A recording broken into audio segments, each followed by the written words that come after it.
नमस्कार, गुहार छत्तीसगढ़ में आप सभी का स्वागत है। मैं हूं आपके साथ दिव्यांशु जोशी। छत्तीसगढ़ में एक बार फिर मुख्यमंत्री भूपेश बघेल का मैजिक बरकरार है। भानु प्रतापपुर उपचुनाव में भी भूपेश मैजिक ने अपना कमाल दिखा दिया। कांग्रेस प्रत्याशी सावित्री मंडावी ने 21,171 मतों से जीत दर्ज की है। सावित्री मंडावी की जीत से कांग्रेस गदगद है।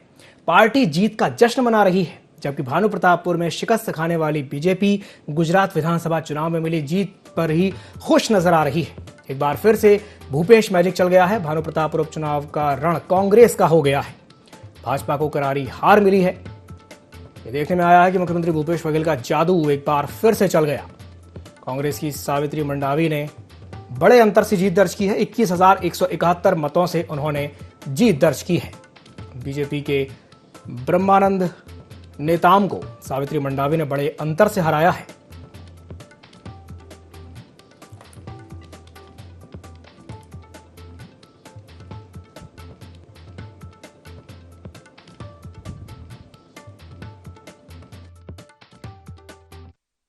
देखिए, भानु प्रतापपुर के जीत के लिए मैं सभी वहाँ के मतदाताओं के प्रति आभार व्यक्त करता हूँ कि 4 साल के कार्यकाल पर और विश्वास व्यक्त किया और मनोज मंडावी जी को श्रद्धांजलि स्वरूप उन्होंने मतदान किया। इसलिए सभी भानु प्रतापपुर के मतदाताओं को बधाई, शुभकामनाएं।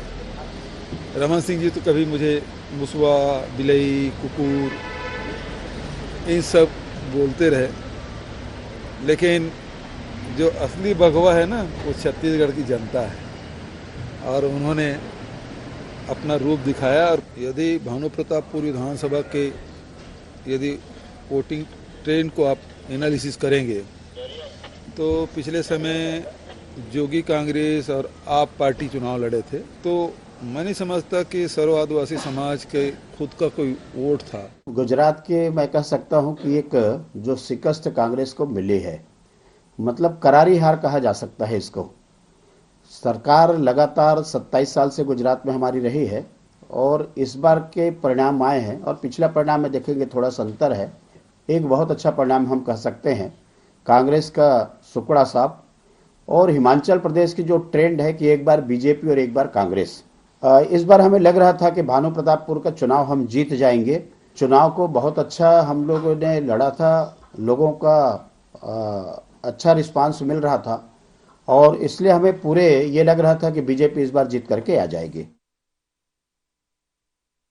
तो भानु प्रतापपुर उपचुनाव में एक बार फिर से भूपेश मैजिक ने अपना कमाल दिखा दिया है, जहां कांग्रेस प्रत्याशी सावित्री मंडावी ने 21,171 मतों से यानी कि एक बड़े अंतर से जीत दर्ज की है। सावित्री मंडावी की जीत से कांग्रेस गदगद है। आइए आज इसी विषय पर हम चर्चा करेंगे और चर्चा करने के लिए हमारे साथ 3 खास मेहमान जुड़ रहे हैं। हमारे साथ चर्चा में जुड़ रहे हैं अजय साहू, जो कि कांग्रेस प्रवक्ता हैं। साथ ही साथ हमारे साथ जुड़ रहे हैं अशोक बजाज, जो कि बीजेपी प्रवक्ता हैं, और हमारे साथ जुड़ रहे हैं गंगेश द्विवेदी जी, जो कि वरिष्ठ पत्रकार हैं। आप तीनों मेहमानों का बहुत बहुत स्वागत है IND24 में। सबसे पहले तो अजय साहू जी, आपको बहुत बहुत बधाई हो। कह सकते हैं कि भूपेश मैजिक काम कर गया, कमाल कर गया, क्या कहेंगे? निश्चित तौर पर हमारी सरकार के 4 वर्ष के कार्यकाल, बस्तर को लेकर के हमारी जो योजनाएं थी, गांव गरीब मजदूर किसान को फोकस करके हमने जो योजनाएं बनाई और लगातार भूपेश बघेल जी के चेहरे पर, भूपेश बघेल जी के नाम पर जो छत्तीसगढ़ की 3.25 करोड़ जनता विश्वास रखती है, निश्चित तौर पर भानु प्रतापपुर की जनता ने इस बार इस कार्यकाल के 5वें उपचुनाव में 5वीं बार मुहर लगा करके उस विश्वास को और मजबूत करने का काम किया है। मैं आपके चैनल के माध्यम से भानु प्रतापपुर की देवता तुल्य जनता को बधाई देता हूं, शुभकामनाएं देता हूं और कांग्रेस पार्टी की तरफ से उनका आभार व्यक्त करता हूं कि आपने मनोज मंडावी जी के अधूरे सपनों को पूरा करने के लिए सावित्री मंडावी जो उनकी पत्नी जो है उनको प्रतिनिधि के रूप में विधानसभा में भेजा। जी चलिए ठीक है, मैं अशोक जी से पूछना चाहूंगा। अशोक जी, कहाँ कमी रह गई, क्या कहेंगे? जी अशोक जी। ये चुनाव तो हम जीत रहे थे जी। हाँ जी जी जी बोलिए बोलिए बोलिए। मैं अशोक बजाज बोल रहा हूँ। जी जी बोलिए बोलिए। मेरी आवाज आ रही? मेरी आवाज जी आ रही। चुनाव हम जीत रहे थे, वातावरण बहुत अच्छा था, लेकिन जैसे ही स्क्रूटनी हुई, हमारे प्रत्याशी के खिलाफ जो दुष्प्रचार हुआ कांग्रेस पार्टी द्वारा, एक सुनियोजित ढंग से उसे कुकर्मी कहा गया, दुराचारी कहा गया और ना जाने क्या क्या आरोप लगाकर स्वयं कांग्रेस के प्रदेश अध्यक्ष मोहन मरकाम जी ने प्रेस कॉन्फ्रेंस लेकर उसके दोषारोपण किया। इसकी वजह से एक वातावरण खराब हुआ। ये पहली बार हुआ है किसी चुनाव में कि किसी प्रत्याशी के खिलाफ व्यक्तिगत लांछन लगा हो। अन्यथा आपने विकास का काम किया है तो आप विकास के आधार पर वोट मांगिए। विकास के नाम पर वोट मांगते हैं तो समझ में आ जाता कि अभी देखिए ना, विकास अगर जनता पसंद करती है इनकी तो इनका वोट बढ़ा होता। वोट तो बढ़ा नहीं, न जीत का अंतर बढ़ा है, कम हुआ है पहले से। और भारतीय जनता पार्टी का वोट यथावत है और हम तो चाहते थे कि इस चुनाव में जीते, लेकिन कांग्रेस पार्टी ने जिस तरह से हमारे प्रत्याशी के खिलाफ दुष्प्रचार किया, उसे चरित्रहीन करार दिया, सुनियोजित ढंग से उसके खिलाफ में प्रचार किया और झारखंड पुलिस को बुलाकर जिस ढंग से प्रोपेगेंडा किया, उसका ही दुष्परिणाम आया कि हमको कहीं चूक हो गई। अन्यथा ये चुनाव हम जीत रहे थे।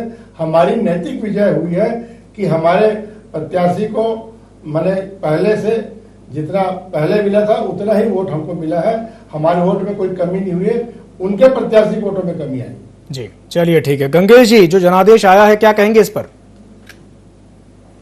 जी निश्चित तौर पर ये तो सबसे पहले तो मैं ये कहूंगा कि सावित्री जी को जो सहानुभूति वोट थे मनोज मंडावी जी, वो पूरे पड़े हैं। और इस जीत के बीच में एक आदिवासी समाज के नेता के रूप में उभरे हैं, पूर्व आईपीएस हैं अकबर राम खुर्राम। उनकी भूमिका मुझे बहुत महत्वपूर्ण लग रही है कि जो वोटिंग परसेंटेज, जो वोट उन्होंने खींचे हैं उसकी उम्मीद नहीं थी। मतलब उन्होंने लगभग 23,000 से अधिक वोट उनके पक्ष पड़ा है, जो कि जीत के अंतर से ज्यादा है।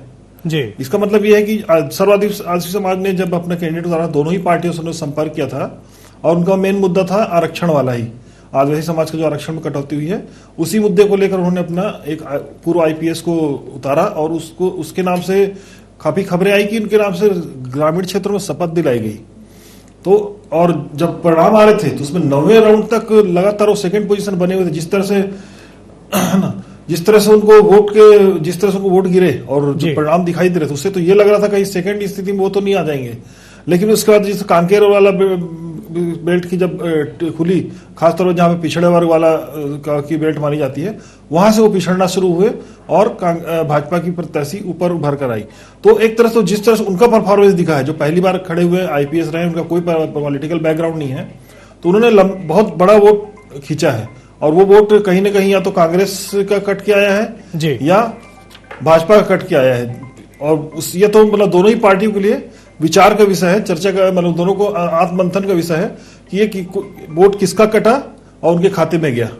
बिल्कुल तो एक बड़ा फिगर उभर के अकबर राम खुर्राम का इस चुनाव में आया है। जी बिल्कुल सही कहा आपने, ये आत्ममंथन का, चिंतन का विषय है। मैं अजय जी से एक सवाल और करना चाहूंगा। अजय जी, आज सिर्फ भानुप्रतापपुर ही नहीं, गुजरात और हिमाचल की भी बात होगी, क्योंकि हिमाचल में तो बहुत अच्छा आपके लिए रहा है, बहुत अच्छा रिस्पांस मिला है, पार्टी जीत गई है।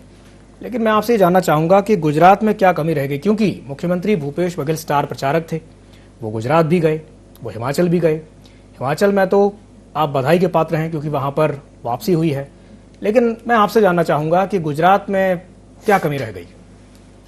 अजय जी। देखिए दिव्यांशु जी, निश्चित तौर पर हिमाचल की जनता ने हमारे ऊपर विश्वास जताया है, छत्तीसगढ़ मॉडल पर मुहर लगाई, क्योंकि वहां पर चुनाव जो है वो स्थानीय मुद्दों पर लड़ा जा रहा था। हमने वहां की जनता को बताया कि हमारी सरकार बनने के बाद हम किस तरीके से क्या क्या योजनाएं लाने वाले हैं, उस पर हिमाचल की जनता ने हम पर विश्वास जताया है, हम उनका आभार व्यक्त करते हैं। गुजरात के चुनाव को अगर छोड़ दें तो इसके अलावा पूरे देश में और भी स्थानों पर चुनाव हो रहे थे, वहां का आप अगर आकलन करेंगे तो भारतीय जनता पार्टी को कहीं बड़ी सफलता नहीं मिली है। अब जो गुजरात है, गुजरात जिसको लेकर के बहुत ही महिमा मंडन किया जा रहा है और बताया जा रहा है कि इतनी बड़ी जीत कभी नहीं मिली, तो ये जीत मिली क्यों, इस पर भी अध्ययन होना चाहिए।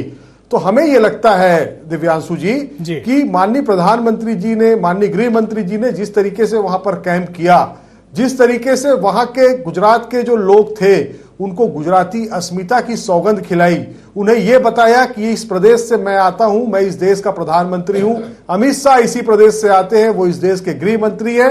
हम 2 गुजराती पूरे इंडिया को आज कंट्रोल कर रहे हैं, तो गुजरात के लोगों की जिम्मेदारी बनती है कि वो भारतीय जनता पार्टी के पक्ष में मतदान करें। निश्चित तौर पर ये कहीं ना कहीं ये जो उनका फैक्टर था वो काम किया। और मैं दिव्यांशु जी ये भी कहना चाहता हूं, चुनाव होने चाहिए थे, चुनाव पे के मुद्दे ये होने चाहिए थे कि माननीय प्रधानमंत्री जी ये कहते कि मैं 8 साल से इस देश का प्रधानमंत्री हूं, डॉलर के रेट मैंने कम किए, 2 करोड़ नौकरियां मैंने दी, काला धन लाकर 15 लाख रुपए लोगों के खाते में डालने का मैंने जो वादा किया था वो उन वादों को मैंने पूरा किया। लेकिन ये सारी बातें वहां पर कहीं दिखाई नहीं दी। और बी टीम के रूप में जिस तरीके से आम आदमी पार्टी को वहां पर इन्होंने प्रोजेक्ट किया, उसका भी लाभ कहीं ना कहीं भारतीय जनता पार्टी को मिला है। लेकिन गुजराती अस्मिता की सौगंध खिला करके इस तरीके से देश के प्रधानमंत्री ने जो पैतरा चला है, निश्चित तौर पर इस पैतरे ने काम किया है। लेकिन इससे भारतीय जनता पार्टी का जो दोहरा चरित्र था वो कहीं ना कहीं उजागर हुआ। एक तरफ तो माननीय प्रधानमंत्री जी राष्ट्रवाद की बात करते हैं, लेकिन जब गुजरात में उनको उनका जनाधार खसकता हुआ नजर आता है तो गुजरातियों को अस्मिता के नाम की सौगंध खिला करके वोट लेने का काम करते हैं। जबकि वहां पर मुद्दों आधारित राजनीति होनी चाहिए थी, बताया जाना चाहिए था 27 सालों से हमारी सरकार गुजरात के अंदर है, गुजरात मॉडल में हमने ये स्कूल बना दिए, पशुपालकों की जेब में पैसे डाल दिए, किसानों की आर्थिक स्थिति अच्छी कर दी, कर्जा माफ कर दिया। ये सारे मुद्दे गुजरात के चुनाव से नदारद रहे। केवल अस्मिता के नाम पर वोट मांग करके ये सफलता हासिल की है, मैं उनको बधाई देता हूं। ठीक है, आपने अपनी जगह ठीक कहा कि भीतरी बना बाहरी का मुद्दा छाया रहा। लेकिन अगर आपके परफॉर्मेंस की बात की जाए, आप 77 से सीधा 17 पे आ गए हैं, यानी 60 सीटों का लॉस हुआ है। क्या कहेंगे इस पर?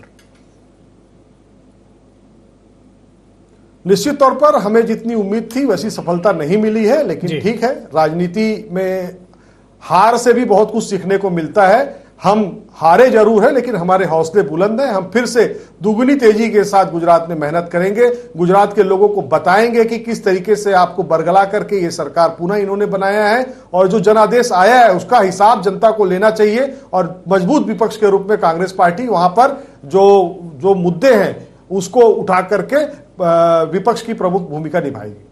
Ajay ji, grand old party of India के लिए 77 से 17 पे आ जाना ये कोई मामूली बात नहीं है। और अभी आपने कहा कि हमने इस हार से सबक सीखा है, तो मेरा आपसे एक सवाल ये भी रहेगा कि आपने इस हार से क्या सबक सीखा है और आप आगे क्या कुछ ऐसा करने वाले हैं कि वहां पर आपकी स्थिति और सुधर सके? अजय जी। निश्चित तौर पर संगठन को लेकर के वहां पर समीक्षा की जाएगी और हार के कारणों को तलाशा जाएगा। अभी तो इन सारी चीजों पर बात करना बहुत ही जल्दबाजी होगी। लेकिन इस देश के प्रधानमंत्री जी को यह भी शोभा नहीं देता कि वो विधानसभाओं में जा करके इस तरीके से अस्मिता के नाम पर गुजरातियों को सौगंध खिलाएं। इस तरीके से भावनात्मक खेल करके जो व्यक्ति 8 सालों से इस देश में राज कर रहा हो, उसके पास क्या दूसरे मुद्दे नहीं थे? अपने किए हुए कामों पर क्यों नहीं मुहर लगवाई? हम तो भानु प्रतापपुर जब गए थे तो हमने अपने काम पर मुहर लगवाई है, अपनी काम जनता को बताया है। हिमाचल प्रदेश में हमने छत्तीसगढ़ मॉडल बताया, 10 जो कमिटमेंट हमने किए थे, हम केवल उन्हीं चीजों पर बात करते रहे। हम मुद्दों आधारित राजनीति पर विश्वास रखते हैं। निश्चित तौर पर जो चीजें हुई हैं वो सबक लेने वाली चीजें हैं। तो ये कहा जा सकता है कि हिमाचल में आपने जो वादे किए थे, जैसे ओल्ड पेंशन स्कीम और बाकी के वादे, बहुत जल्दी उनको इंप्लीमेंट कर दिया जाएगा, ऐसा? निश्चित तौर पर जिस तरीके से छत्तीसगढ़ में किए हुए वादे पूरे हो रहे हैं, वैसे ही हिमाचल की जनता से किए हुए हम सारे वादे पूरे करेंगे। चलिए ठीक है, मैं अशोक जी से प्रतिक्रिया ले लेता हूं। अशोक जी, क्या कहेंगे अजय जी की बात पर? पीएम मोदी ने भावनात्मक रूप से ये चुनाव जीता है, मुद्दों पर चुनाव नहीं जीता है, क्या कहेंगे इस पर? देखिए, कहीं कोई अस्मिता की बात नहीं हुई है। कांग्रेस पार्टी के लोगों ने या अन्य विपक्षी दलों ने जिस तरह से मोदी जी पर व्यक्तिगत हमला किया, उन्हें औकात बताने की बात कही, उन्हें रावण तक की संज्ञा दी गई जी, और ना जाने नाना प्रकार की से उनको विभूषित किया गया, जिसको जनता ने पसंद नहीं किया। जनता चाहती है सुशासन, और पिछले 27 सालों में जो सुशासन है वो देखा उन्होंने गुजरात के लोगों ने कि यहाँ गुजरात में विकास हुआ है, यहाँ सुशासन है, यहाँ समरसता है, यहाँ भाईचारा है, और यहाँ पर एक प्रकार से सब मिलजुल कर सबका साथ और सबका विकास के मूल मंत्र के साथ काम करने वाली सरकार केवल भारतीय जनता पार्टी है। और यही कारण है कि कांग्रेस तो नेता प्रतिपक्ष के लायक भी नहीं आई है, प्रतिपक्ष के लायक भी नहीं बन पाई। 77 से 17 सीट तक आ जाना माने कितनी बड़ी कमजोरी है कि पूरे उत्तर भारत में अब धीरे धीरे कांग्रेस का सफाया हो रहा है। हिमाचल में आ गए, एक खुशखबरी हो सकती है इनको, लेकिन हिमाचल का ट्रेंड है कि हर बार सत्ता बदलना, ये ट्रेंड रहा है, ये रिवाज है और रिवाज फिर चल गया। इसके कारण कांग्रेस जीत गई। अन्यथा कांग्रेस कोई अपनी मेहनत से जीती है या किसी छत्तीसगढ़ मॉडल के कारण जीती है, ऐसा मैं नहीं मानता। वहां के ट्रेंड के कारण लोगों ने कहा कि बदलाव लाना चाहिए, हर बार सरकार बदलना है। ये जो ट्रेंड है, इस ट्रेंड के कारण कांग्रेस वहां स्थापित हुई है। अशोक जी, लेकिन भानु प्रतापपुर की अगर बात करें तो वहां तो छत्तीसगढ़ मॉडल काम कर गया, क्या कहेंगे? छत्तीसगढ़ मॉडल काम किया होता, जिसका वोट बढ़ता ना, जितना माननीय मोहन मंडावी जी को मिला था वोट, उससे ज्यादा वोट आज मिलना चाहिए था। वो 25,000 से जीते थे और वो आज जब 4 साल इनको काम करते हुआ, 4 साल इन्होंने काम किया सरकार ने जी। तो इनका मॉडल चला गोबर नरवा गुरुआ गरुआ वारी, तो अब उसके बाद इनको वोट बढ़ना चाहिए ना, कहां बढ़ा हुआ दिख रहा है? ये तो आम चुनाव होंगे तो समझ में आएगा आपको। ये उपचुनाव है और आपको मालूम है कि किस ढंग से उपचुनाव में शासकीय तंत्र का दुरुपयोग किया जाता है और किस प्रकार से लोगों को भ्रमित किया गया, ये भी आप जानते हैं। आरक्षण के मुद्दे को लेकर एक भ्रम जाल फैलाया गया और इस सारे मुद्दों के कारण लोगों ने प्रभावित होकर एक प्रकार से इनको वोट दे दिया, एक जीतने लायक वोट दे दिया, लेकिन इनका वोट न बढ़ा है, न इनके जीत का मार्जिन बढ़ा है। इनको भ्रमित होने की जरूरत नहीं है, आने वाले समय में आपको पता चल जाएगा 2023 में। चलिए ठीक है, ये तो 2023 में ही पता चलेगा। मैं गंगेश जी से सवाल कर लेता हूं। गंगेश जी, अभी जैसा हमने सुना अशोक जी जो बात कह रहे थे कि जिस तरीके से पीएम मोदी को रावण कहा गया, कभी कुछ कहा गया, कभी मौत का सौदागर कहा गया, ठीक उसी प्रकार से मुख्यमंत्री भूपेश बघेल ने भी ये कहा है कि उनको भी चूहा कहा गया, बिल्ली कहा गया और बहुत सारे अलग अलग संबोधनों से उनको संबोधित किया गया।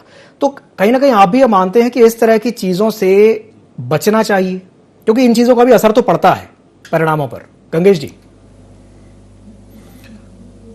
निश्चित तौर पर देखिए, खास तौर पे राजनीतिकार लोग हैं जो बयानबाजी करते हैं, उनको खास तौर पे भाषा में संयम रखना सीखना चाहिए। क्योंकि अभी का ये खाली आज की बात नहीं है, पिछले लंबे समय से ट्रेंड बन गया है कि विपक्षी व्यक्ति को, मतलब विपक्षी पार्टी के प्रमुख को या विपक्षी नेता को कमजोर साबित करने के लिए अपशब्द तो नहीं कहना चाहिए, लेकिन कुछ ऐसी भाषाओं का प्रयोग शुरू हो गया है जो शोभा नहीं देता है। जनता की भी उसका कभी अच्छा मैसेज नहीं जाता। ये भी परिणाम भी दिखा रहे हैं, दोनों जगह के परिणाम दिखा रहे हैं। उधर मोदी जी को अगर इस तरह से बुरा कहा गया, अपशब्दों का प्रयोग उनके प्रति किया गया या ऐसे शब्दों का प्रयोग किया गया जो उनके कद के हिसाब से नहीं है, तो जनता ने उसको स्वीकार नहीं किया और उनको उधर विजय दी।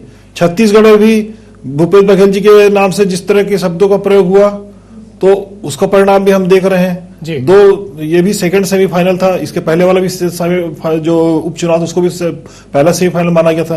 ये दोनों सेमीफाइनल उन्होंने जीत के दिखा दिया। तो ये 2023 में भी इसका परिणाम काफी दूरगामी आने वाला है, मुझे ऐसा लगता है। जिस तरह से, क्योंकि देखिए जब शुरुआत जब हुई थी इस उपचुनाव की तो एक तरफा लग रहा था, लेकिन बीच में भाजपा का परफॉर्मेंस बहुत अच्छा आया और ब्रह्मानंद जी के खिलाफ आरोप लगने के बाद मामला थोड़ा डाउन हुआ था, लेकिन कांग्रेस उस मुद्दे को बहुत अच्छे से कैच नहीं कर पाई। इस पे अपन पहले भी डिस्कस कर चुके अपने ही चैनल में। लेकिन अभी जो परिणाम आया उसमें कभी, मतलब इसके जस्ट जब जिस दिन मतदान हो रहा था उस दिन तो लग रहा था कांटे की टक्कर होगी, लेकिन परिणाम जो है वो कांटे की टक्कर नहीं दिखा रहे हैं। तो कहीं ना कहीं जनता ने देखा और समझा और चुना है। तो ये चीज प्रूव करती है कि जनता खामोश रह के सब चीज देखती है और वो आकलन करके ही अपना वोट देती है, चाहे वो किसी भी जगह, चाहे गुजरात की जनता हो या छत्तीसगढ़ की जनता हो। जनता हर चीज समझती है और अपना जो मत है वो मतदान के जरिए दिखाती है। जी। गंगेश जी, मैं आपसे यहाँ ये भी जानना चाहूंगा कि ये जो चुनाव का परिणाम आया है भानु प्रतापपुर का, ये 2023 के विधानसभा चुनाव पे कितना असर डालेगा? देखिए दोनों ही पार्टियां इसको सेमीफाइनल मान के चल रही थी। बिल्कुल। अगर ये सेमीफाइनल है तो निश्चित तौर पे भाजपा को और ज्यादा मंथन करने की जरूरत है, क्योंकि 2 सेमीफाइनल लगातार 5वां उपचुनाव है जिसको कांग्रेस पार्टी ने जीता है। हालांकि ये ट्रेंड जरूर रहता है कि जो रूलिंग पार्टी है वो उपचुनाव में विजय होती है, लेकिन जिस तरह से ताकत झोंकी थी भाजपा ने, हालांकि भाजपा की भी इसमें काफी सफलता रही है कि उन्होंने काफी मतलब वोटिंग परसेंटेज को गिरने नहीं दिया। और वहीं खासतौर पे जो आदिवासी समाज जिस तरह से सक्रिय हुआ है जी, मुझे लगता है उन लोगों का ये एक तरह से प्रारंभिक प्रयोग था और वो प्रयोग मुझे काफी सफल दिख रहा है। कहीं ऐसा ना हो कि आदिवासी समाज पार्टी बना के या इस तरह से निर्दलीय उम्मीदवार खड़ा करके पूरे छत्तीसगढ़ के वोट को मतलब छत्तीसगढ़ की जो सिनेरियो है उसको प्रभावित करने का प्रयास कर सकता है। ठीक है, ये प्रयास पिछले बार के चुनाव में भी होने की पूरी तैयारी की थी सर्वाधिक समाज ने, लेकिन उस समय अलग अलग कारणों से अलग अलग बैठकों के बाद वो चीजें रुक गई थी। तो इसको लेकर दोनों पार्टी को भी ध्यान रखना पड़ेगा कि ये आदिवासी समाज जिस तरह से उठ रहा है उसको या तो आप संतुष्ट करके उनको साथ लेके चलिए, नहीं तो अगर इनका इस तरह से आदिवासी बहुत क्षेत्र है हमारा जी, बस्तर और सरगुजा दोनों बड़े आदिवासी संभाग हैं, बिल्कुल इन जगहों पे परिणाम को प्रभावित कर सकते हैं। चलिए दोनों पार्टियों के लिए मंथन का विषय रहेगा ये। जी गंगेश जी, यही मेरा सवाल रहेगा अजय जी से। अजय जी जल्दी से आपकी प्रतिक्रिया दीजिए, क्या कहेंगे इस पर? जी पूछिए क्या है। मेरा सवाल आपसे यही है कि अब चूंकि आप 5 लगातार उपचुनाव जीत चुके हैं तो कहीं ना कहीं ये कहा जा सकता है कि पार्टी का जो कॉन्फिडेंस है, कार्यकर्ताओं का कॉन्फिडेंस वो इस वक्त 7वें आसमान पर है। तो कहीं ना कहीं आप ये बात मानते हैं कि ये जो परिणाम आया है ये आपको अब मदद करने वाला है आगामी विधानसभा 2023 के चुनाव को मद्देनजर देखते हुए?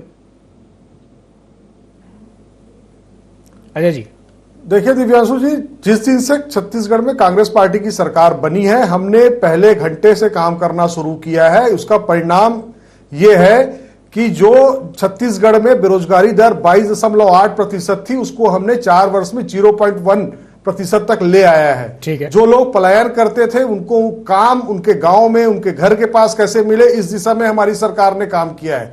पशुपालक जो है उनके जेब में पैसे कैसे जाएं, आदिवासी जो है उनके जो उत्पाद है वनोपज हैं, 65 ऐसे वनोपज है जिसको हम समर्थन मूल्य में खरीदी कर रहे हैं। देश का ही नहीं विश्व का पहली छत्तीसगढ़ की सरकार होगी और पहले मुख्यमंत्री भूपेश बघेल होंगे जिन्होंने उद्योगों की दी हुई जमीन आदिवासियों को लौटाने का काम बिल्कुल किया बिल्कुल है। यानी कि आप अपने काम के आधार पर विश्व में एक लौटा प्रदेश होगा जो गोबर खरीदने का काम कर रहा है। हम अपने काम के आधार पर जनता के बीच जाएंगे। जनता ने जो विश्वास भूपेश बघेल जी के चेहरे पर जताया है, जो हम कहते हैं भूपेश है तो भरोसा है। ठीक है, भूपेश है तो भरोसा है, काम के आधार पर पार्टी जनता के बीच जा रही है। चलिए अशोक जी आपकी अंतिम प्रतिक्रिया जल्दी से दीजिए, क्या कहेंगे इस पर? नहीं, निश्चित रूप से भारतीय जनता पार्टी इन परिणामों से के पर चिंतन करेगी, समीक्षा होगी, उसके बाद अपनी कमियों को दूर करके हम आगे बढ़ेंगे और 2023 में निश्चित रूप से भारतीय जनता पार्टी की सरकार बनेगी, क्योंकि पिछले 4 सालों में जनता ने धोखा खाया है और इनके शासन से, इनके कुशासन से जनता उब गई है और नए सिरे से विचार करेगी। और 2023 में जैसे अभी गुजरात के परिणाम आए हैं उसी प्रकार का परिणाम आपको देखने को मिलेगा। चलिए ठीक है, आप तीनों मेहमानों का बहुत बहुत धन्यवाद हमारे साथ जुड़ने के लिए। तो भानु प्रतापपुर उपचुनाव का जो रिजल्ट आया है उसने कहीं ना कहीं कांग्रेस के कॉन्फिडेंस को बढ़ाने का काम किया है, क्योंकि सावित्री मंडावी ने बड़े अंतर से जीत दर्ज की है। अब देखने वाली बात यह होगी कि बीजेपी के सामने इस वक्त आत्ममंथन का समय है, चिंतन का समय है। वो देखें कि भाई कहां गलती हुई है और उसको सुधार करें, क्योंकि अब समय ज्यादा शेष नहीं बचा है 2023 के विधानसभा चुनाव में। तो गुहार छत्तीसगढ़ में फिलहाल के लिए इतना ही। मुझे दीजिए इजाजत और आप बने रहिए ND24 के साथ। नमस्कार।